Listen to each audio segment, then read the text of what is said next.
Hello বন্ধুরা, আজকে আমি বানাতে চলেছি ফুলকপির পকোড়া।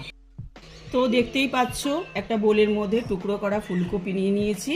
এর সাথে আমি 2 টেবিল স্পুন বেসন, এর সাথে লাগছে 2 টেবিল স্পুন চালের গুঁড়ি, 1 চিমটি হলুদ গুঁড়ো, কিছুটা পেঁয়াজ কুচি, চিমটি চিনি, কিছুটা ধনেপাতা কুচি, পরিমাণ মতো লবণ, পরিমাণ মতো লঙ্কা কুচি, যে যেরকম ঝাল খেতে ভালোবাসে।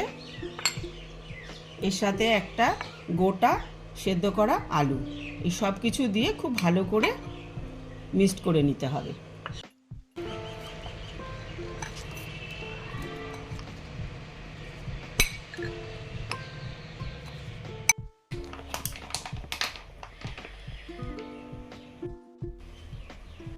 এই দেখো মাখানোটা সম্পূর্ণ হয়ে গেছে।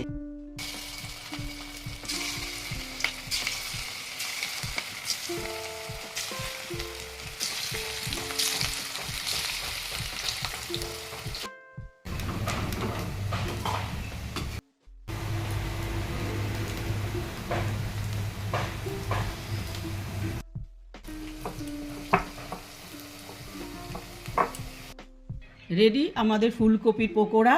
আপনারা বাড়িতে কিন্তু অবশ্যই ট্রাই করবেন, অসাধারণ একটা রেসিপি।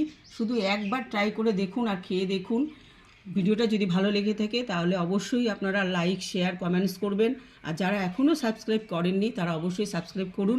এরকম নতুন নতুন রেসিপি আপনারা প্রত্যেক সপ্তাহে দেখতে পাবেন। অনেক ধন্যবাদ।